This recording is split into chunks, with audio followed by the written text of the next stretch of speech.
डिमोटिव कहीं से हेबे ना डिमोटिव न कहबी आपण डे 1 नो प्रिपरेशन टाइम रे जति एनर्जी और जति कॉन्फिडेंस मोटिवेट हे कि आसीतिले मु आईएसएबी किंबा ओएसएबी तो सेति की मोटिवेट लास्ट जाय रखन परिश्रम तो समस्त करि थांती कि अल्प करि थाए कि बहुत करि थाए किंतु किछि परिश्रम पिला माने नीरव को स्ट्रेटजी जति ठीक अछि आपण को गाइडेंस ठीक अछि तो आपण को सक्सेस निहाती मिलबो आपण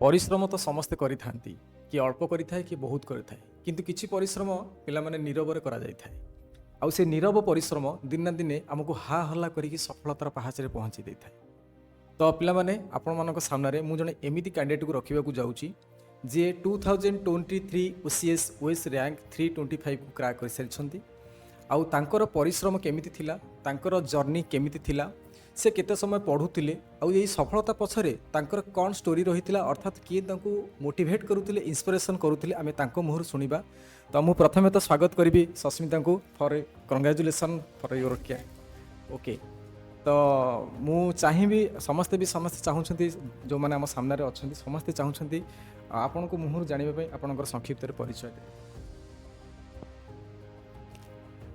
My name is Sasmita Sethi from Jaipur.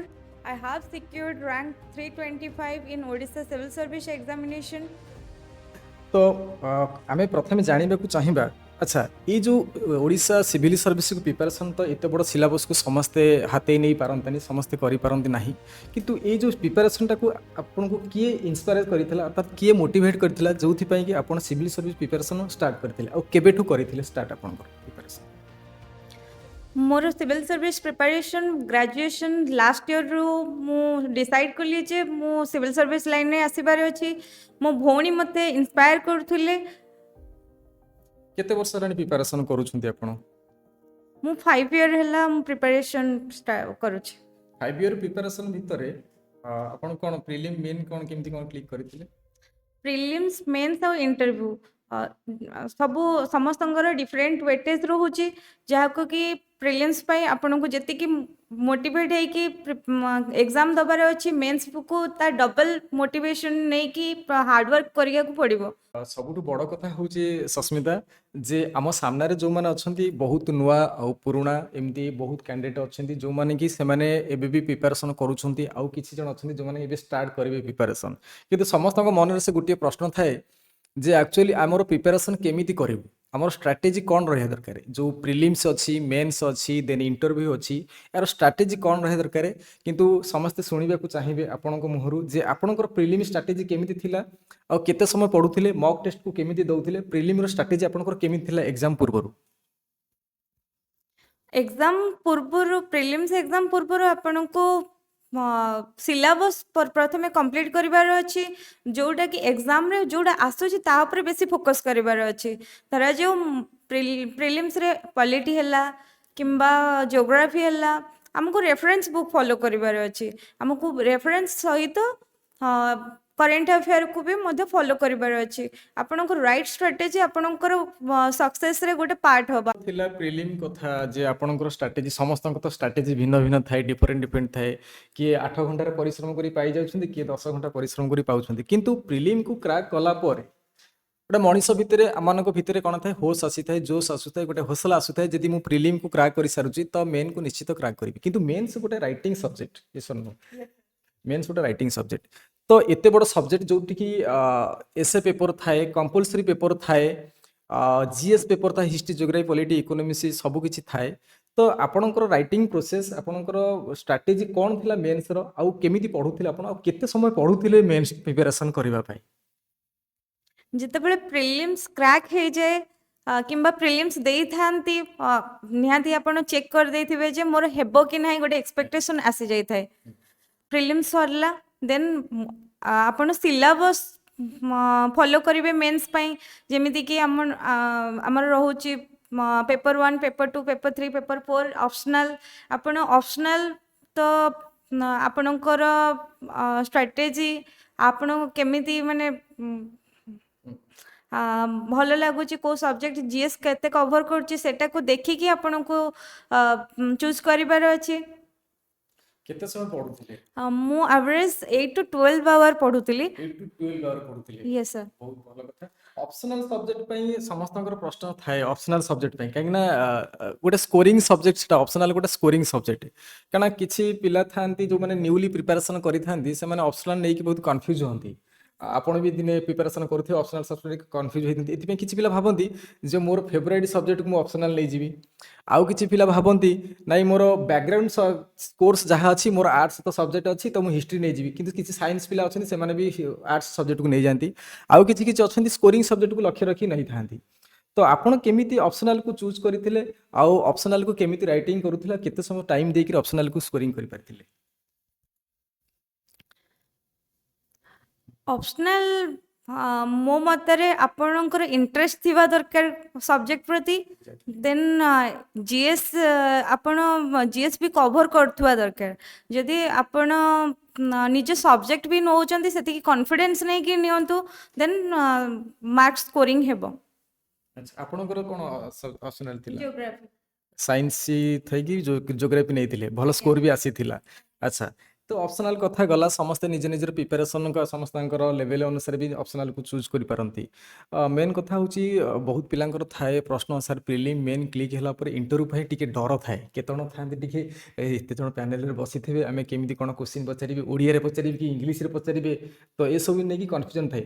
ଆପଣଙ୍କର ଯେଉଁ ଇଣ୍ଟରଭ୍ୟୁ ହେଇଥିଲା ପ୍ରିଲିମ୍ ମେନ୍ସ ପରେ ମେନ୍କୁ କ୍ଲାର୍ କଲା ପରେ ଇଣ୍ଟରଭ୍ୟୁ ପ୍ରୋସିଜର କ'ଣ କେମିତି ଥିଲା ଆଉ କ'ଣ କେମିତି କେଉଁ ପଟୁ କୋଶ୍ଚିନ୍ କେମିତି ଅଧିକା ପଚାରୁଥିଲେ, କେଉଁ ରିଲେଟେଡ୍ ପଚାରୁଥିଲେ, କରେଣ୍ଟ ଆଫେୟାର୍ସ ନେଇ ପଚାରୁଥିଲେ କି ଓଡ଼ିଶା ଜିକେକୁ ନେଇ ପଚାରୁଥିଲେ, କିଛି ସିଚୁଏସନାଲ ଆୱାରନେସ୍ ନେଇ ପଚାରୁଥିଲେ, କେମିତି କ'ଣ କୋଶ୍ଚିନ୍ ପଚାରୁଥିଲେ, ଆପଣଙ୍କର ଇଣ୍ଟରଭ୍ୟୁ କେମିତି ଥିଲା?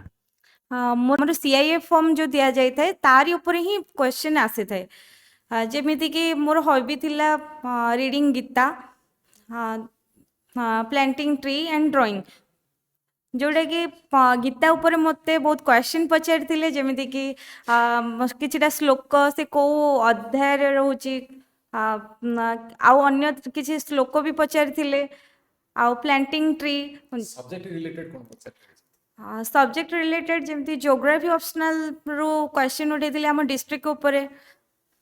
ଡିଷ୍ଟ୍ରିକ୍ଟର କଲଚର ରହିଲା, କିଛି ଜଣ ପର୍ସନାଲିଟିଙ୍କ ଉପରେ ପଚାରିଥିଲେ। Famous personality? ଯାଜପୁରର। ଆଚ୍ଛା, ଯାଜପୁର ଆପଣଙ୍କ ନିଜ ଡିଷ୍ଟ୍ରିକ୍ଟର? ଆଜ୍ଞା ଆଚ୍ଛା, ବହୁତ ଭଲ କଥା। ନିଜ ଡିଷ୍ଟ୍ରିକ୍ଟ ଉପରୁ କ୍ୱେଶ୍ଚିନ୍ ହେଇଥିଲା, ଓଡ଼ିଶା ଜିକେ ବି ସେଇଟା ଯାଉଛି। ଆଜ୍ଞା।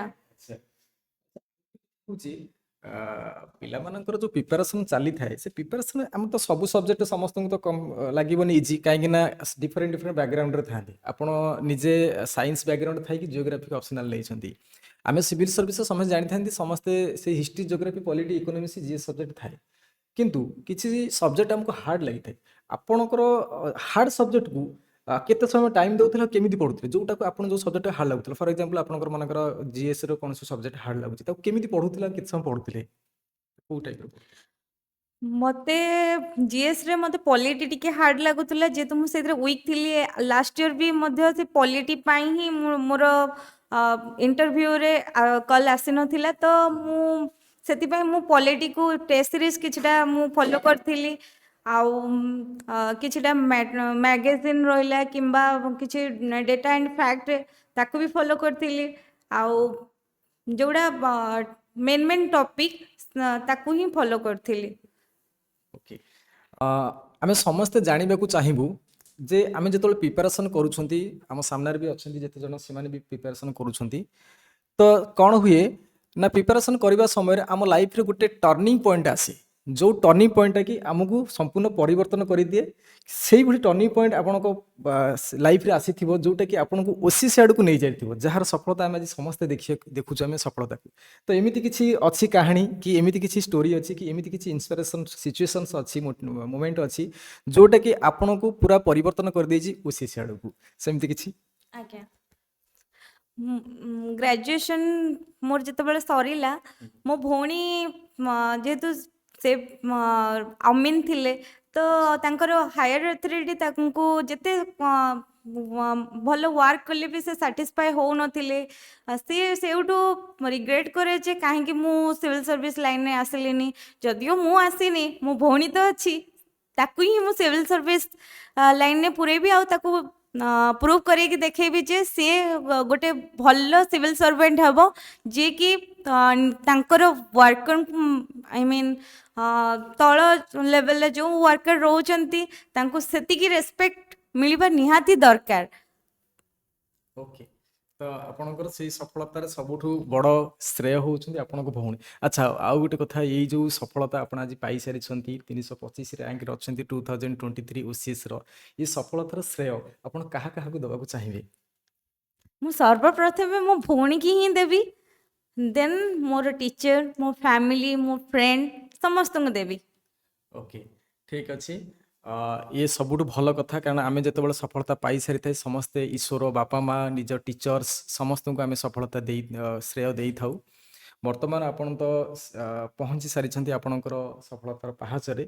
ବର୍ତ୍ତମାନ ଓଡ଼ିଶା ଗଭର୍ଣ୍ଣମେଣ୍ଟରେ ଆପଣଙ୍କୁ ପୋଷ୍ଟିଂ କରାଇବ। ତ ମୋର କହିବା କଥା ଯେ ଯେଉଁ ଆପଣ ଏବେ ଯେଉଁ ପୋଷ୍ଟିଂ ହେବେ, ବର୍ତ୍ତମାନ ସମାଜରେ ଯେଉଁ ଚାଲିଛି, ଯାହା ସବୁ ଚାଲିଛି ଆପଣ ସବୁ ଦେଖୁଛେ, କରପସନଠୁ ଆରମ୍ଭ କରି କେତେ କ'ଣ ଚାଲିଛି, ତ ଆପଣଙ୍କର ଜବ୍ ରୋଲ୍ ପ୍ରତି, ଆପଣଙ୍କର ପ୍ରଫେସନ୍ ପ୍ରତି କେତେ ଟ୍ରାନ୍ସପାରେନ୍ସି, କେତେ ସ୍ୱଚ୍ଛତା ରହିବ ସେଇଟା ଟିକେ ଆମେ ସମସ୍ତେ ଜାଣିବାକୁ ଚାହିଁବା। କାରଣ ଆପଣ ନେକ୍ସଟ ଗୋଟେ ଆଡମିନିଷ୍ଟ୍ରେଟିଭ ଅଫିସର, ଆଉ ଆପଣଙ୍କ ଅଣ୍ଡରରେ କେତେ କେତେ କାମ କରିବେ ସମସ୍ତେ। ତ ଆଡମିନିଷ୍ଟ୍ରେଟିଭ ଅଫିସର ହିସାବରେ ଆପଣଙ୍କର କ'ଣ ଦାୟିତ୍ୱ କେମିତି ରହିବା ଦରକାର, ଓଡ଼ିଶା ପ୍ରତି କେମିତି ଆପଣ ଦାୟିତ୍ୱକୁ ତୁଲେଇବାକୁ ଭାବୁଛନ୍ତି? ଆମ୍, ମୁଁ ନିହାତି ଭାବେ ଓଡ଼ିଶା ପାଇଁ କାମ କରିବି।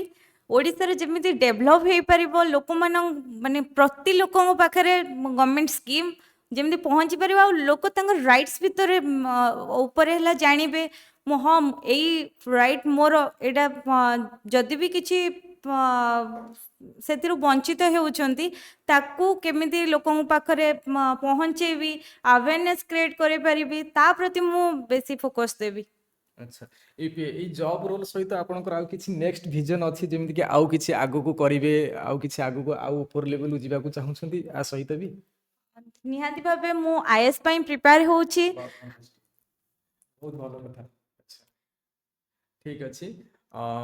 ତ ଆମେ ସମସ୍ତେ ଜାଣିଲେ ସସ୍ମିତା ମ୍ୟାଡ଼ାମଙ୍କର, ଯିଏକି ତୁମର ବଡ଼ ଭଉଣୀ ହେଇପାରନ୍ତି, ସାନ ଭଉଣୀ ହେଇପାରନ୍ତି, ଜଣେ ସହପାଠୀ ହେଇପାରନ୍ତି, ଜଣେ ଆପଣଙ୍କର ପରିବାରର ସଦସ୍ୟ ହେଇପାରନ୍ତି।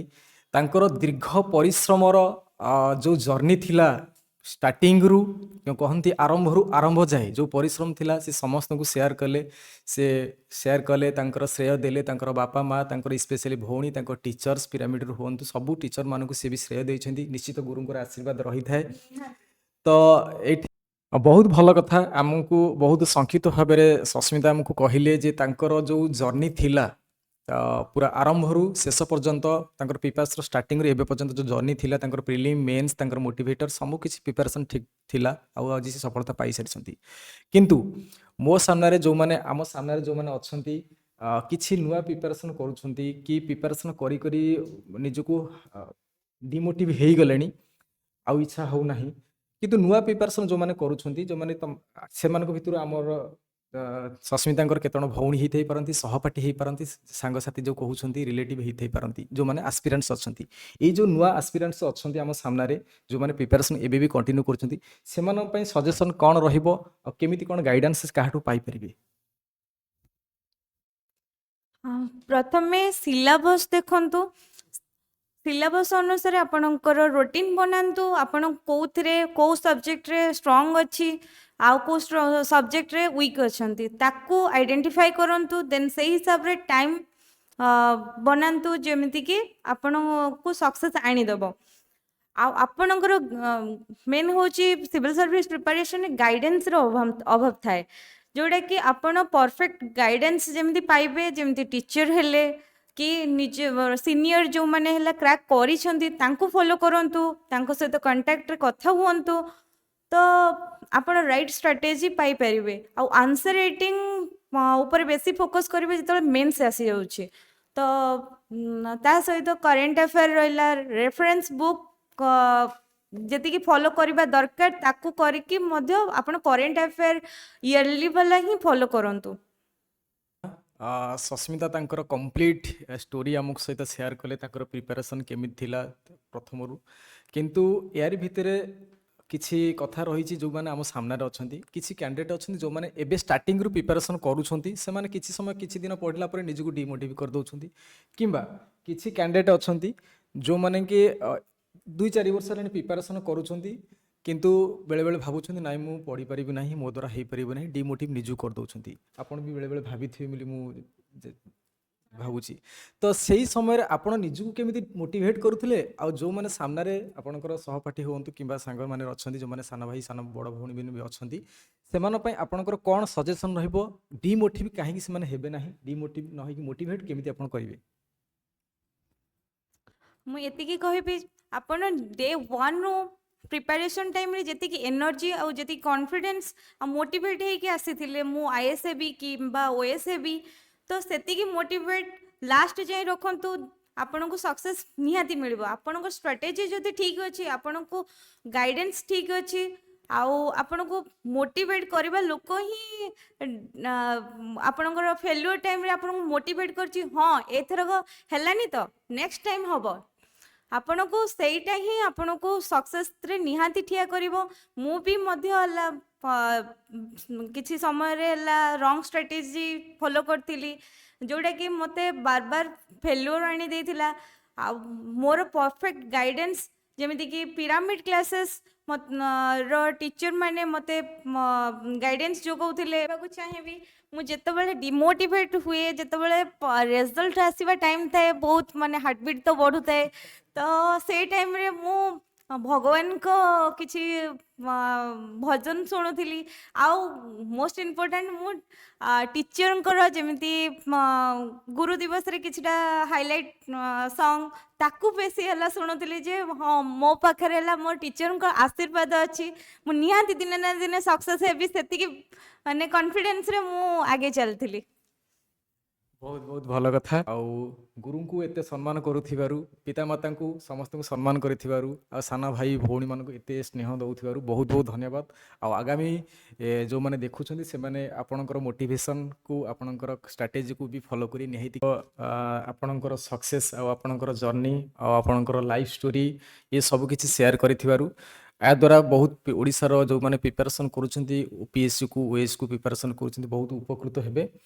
ତ ଆପଣଙ୍କର ଏଇ ମୂଲ୍ୟବାନ ସମୟ ପାଇଁ ବହୁତ ବହୁତ ଧନ୍ୟବାଦ। ଆଉ ପିରାମିଡ଼ କ୍ଲାସେସ୍ର ସବୁ ଟିଚର, ସବୁ ଫ୍ୟାମିଲି ମେମ୍ବର ତରଫରୁ ମୋର ଆଉ ଥରେ congratulation. It's Thank you. Big for your big success. ତ ଈଶ୍ୱରଙ୍କ ଆଶୀର୍ବାଦରୁ ଆପଣଙ୍କ ଯେଉଁ ଉଚ୍ଚ ଅଭିଳାଷ ରହିଛି, ଆଗକୁ ଆଇଏଏସ୍ ଅଫିସର ବି ସେ ହେବେ, କେତେ ବହୁତ ବଡ଼ ଖୁସିର କଥା। କିନ୍ତୁ ସେଇ ଆଇଏଏସ୍ ଅଫିସର ହେଇ ନିଜକୁ, ନିଜର ଦାୟିତ୍ୱକୁ ସଠିକ୍ ଭାବେ ତୁଲେଇକିରି ଆପଣ ଆଗକୁ ଯାଆନ୍ତୁ। ଏହା ହିଁ ପିରାମିଡ଼ କ୍ଲାସେସ୍ର ପ୍ରତ୍ୟେକ ଟିଚରଙ୍କ ତରଫରୁ ଆଶୀର୍ବାଦ Thank ଆପଣଙ୍କୁ। you, sir. Thank you.